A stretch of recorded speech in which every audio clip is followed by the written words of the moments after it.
സമാധാനത്തിൻ്റെ വില എന്താണെന്ന് ലോകം മനസ്സിലാക്കുന്ന ദിനങ്ങളാണ് കടന്നു പോകുന്നത്.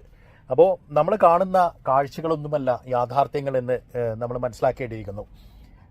രണ്ടു രാജ്യങ്ങൾ അപ്പുറവും ഇപ്പുറവും നിന്ന് പരസ്പരം പോരടിക്കാൻ തയ്യാറാവുകയും വെല്ലുവിളികൾ നടത്തുകയും കൃത്യമായ ആക്രമണങ്ങൾ നടത്തുകയും അവരവരുടെ ജനതയെ തന്നെ കൊന്നൊടുക്കുകയും ചെയ്യുന്ന ഭീകരമായിട്ടുള്ള ഒരു കാഴ്ചയാണ് നമുക്ക് മുന്നിൽ ചാനലുകളിലെല്ലാം തന്നെ തുറന്നിടുന്ന കാര്യങ്ങൾ എന്ന് പറയുന്നത്. ചാനലുകളാവട്ടെ ഇതൊക്കെ ആഘോഷിക്കുകയുമാണ്. അവരുടെ റിപ്പോർട്ടിംഗ് ഒക്കെ കണ്ടു കഴിഞ്ഞാൽ ഞെട്ടിപ്പോകുന്ന തരത്തിലുള്ള ഒരു അവസ്ഥയാണ്.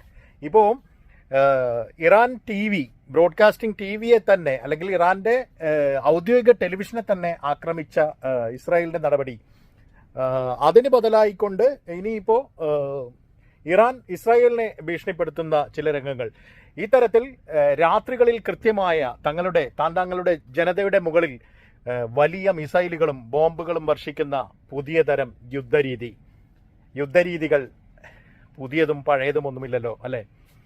ഇതിങ്ങനെ തുടർന്നുകൊണ്ടേയിരിക്കും. ഇതിൻ്റെ നടക്കുന്ന സ്ഥലങ്ങൾ മാറുമെന്നേ ഉള്ളൂ, രീതികളിൽ മാറ്റമില്ല എന്ന് തന്നെ പറയേണ്ടി വരും. എന്തായാലും ആ ഒരു ദൃശ്യം നിങ്ങൾക്ക് ഇവിടെ കാണാവുന്നതാണ്. ഇറാനിൽ വാർത്ത വായിച്ചുകൊണ്ടിരിക്കുന്ന അവരുടെ ഔദ്യോഗിക ടെലിവിഷനിലെ അവർ യുദ്ധ സമാനമായിട്ടുള്ള അന്തരീക്ഷത്തിൻ്റെ ഒരു റിപ്പോർട്ടിംഗ് നടത്തിക്കൊണ്ടിരിക്കുന്ന സമയത്ത് തന്നെ അവിടെ മിസൈൽ പതിക്കുന്നുണ്ട്. അവിടെ നിന്ന് ആ ഒരു റിപ്പോർട്ടർ ഇറങ്ങി ഓടുന്നതും നമുക്ക് കാണാൻ പറ്റും. രണ്ട് രാജ്യങ്ങൾക്കും കനത്ത ഈഗോ കൃത്യമായി വർക്ക് ചെയ്യുന്നു എന്ന് തന്നെയാണ് നമ്മൾ മനസ്സിലാക്കേണ്ടത്. ഇവിടെ രണ്ടു കൂട്ടരും വിട്ടുകൊടുക്കാൻ ഒട്ടും തയ്യാറല്ല. വളരെ ഭീകരമായ ഒരു രൂപത്തിലേക്ക് യുദ്ധത്തിന്റെ ഗതി മാറും. ഇറാൻ കൃത്യമായ ഒരു ട്രാപ്പിലേക്കാണ് നടന്നു കയറുന്നതെന്ന് നമുക്ക് ബുദ്ധിയുള്ളവർക്ക് ആലോചിച്ചാൽ മനസ്സിലാവുന്നുള്ള കാര്യത്തിൽ ഒരു സംശയം വേണ്ട. കാരണം ഇറാനെ സഹായിക്കാൻ റഷ്യ പോലും ഇപ്പോൾ തയ്യാറല്ല, അല്ലെങ്കിൽ അതിനവർക്ക് കഴിയില്ല.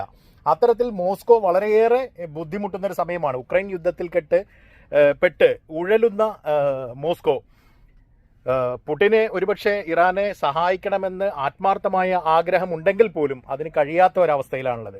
ചൈന ഒരു വാണിജ്യ രാജ്യം, അല്ലെങ്കിൽ കച്ചവടങ്ങളിൽ മാത്രം ശ്രദ്ധിക്കുന്ന ഒരു രാജ്യമായത് അതുകൊണ്ട് തന്നെ ചൈനയ്ക്ക് ഇത്തരം കാര്യങ്ങളിൽ നേരിട്ട് ഇടപെട്ട് സൈനികമായി സഹായിക്കുക എന്നുള്ള തരത്തിൽ ഉള്ള ഒരു രീതി അവർ പിന്തുടരുന്നില്ല.